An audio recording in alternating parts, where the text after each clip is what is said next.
Hi, myself Nagendra.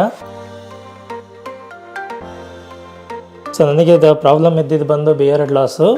So ಇದರ ಬಗ್ಗೆ ನನಗೆ ತುಂಬಾ ಚಿಂತೆ ಆಗಿತ್ತು. ಇದು ಗ್ರೋ ಆಗುತ್ತೋ ಇಲ್ವೋ, ಕವರಪ್ ಆಗುತ್ತೋ ಇಲ್ವೋ, ಇಲ್ಲ ತುಂಬಾ ಲಾಸ್ ಆಗುತ್ತೋ ಅಂತ ತುಂಬಾ ಚಿಂತೆಯಲ್ಲಿದ್ದೆ. ಆಗ ನಾನು ಆನ್ಲೈನಲ್ಲಿ ಸರ್ಚ್ ಮಾಡೋದಕ್ಕೆ ಶುರು ಮಾಡಿದ್ದೆ.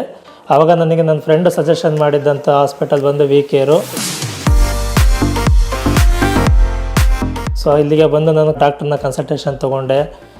ಅವರು ನನಗೆ ಸಜೆಷನ್ ಮಾಡಿದಂಥ ಬೆಸ್ಟ್ ಟ್ರೀಟ್ಮೆಂಟ್ ಬಂದು ಮೈಕ್ರೋನೀಡ್ಲಿಂಗ್ ಬಿಯರ್ಡ್ ಲಾಸಿಗೆ. ಆ ಮೈಕ್ರೋನೀಡ್ಲಿಂಗ್ ಮಾಡಬೇಕಾದ್ರೆ ನನಗೆ ಯಾವುದೇ ರೀತಿ ಪೇಯ್ನ್ ಆಗ್ತಿರಲಿಲ್ಲ. ಅದು 1 or 2 ಸೆಷನ್ ಆದಮೇಲೆ ನನಗೆ ಸ್ವಲ್ಪನೇ ಗ್ರೋ ಆಗಿ ಶುರುವಾಯಿತು. ಸೊ ಅದನ್ನು ನಾನು ಕಂಟಿನ್ಯೂ ಮಾಡಿದೆ. ಫಸ್ಟ್ ಒಂದು 6 ಸೆಷನ್ ಇತ್ತು. ಅದಾದಮೇಲೆ ಮತ್ತೆ ನೆಕ್ಸ್ಟ್ 6 ಸೆಷನ್ ತೊಗೊಂಡೆ. ಅದಾದಮೇಲೆ ನನಗೆ ಕಂಪ್ಲೀಟಾಗಿ ಈಗ ಫುಲ್ ಕವರಪ್ ಆಗಿದೆ. ಯಾವುದೇ ರೀತಿ ಪ್ರಾಬ್ಲಮ್ ಇಲ್ಲ ಇವಾಗ. ಸೊ ಅವ್ರು ಕೊಟ್ಟಿರೋ ಪ್ರಾಡಕ್ಟ್ಸ್ನ ಅವ್ರು ಹೇಳಿದಂಥ ರೀತಿಯನ್ನು ನಾನು ಫಾಲೋ ಅಪ್ ಮಾಡಿರೋದ್ರಿಂದಾಗಿ ನನಗೆ ಇವಾಗ ಒಳ್ಳೆ ಗುಡ್ ರಿಸಲ್ಟ್ ಬಂದಿದೆ. It's a good treatment for the beard treatment.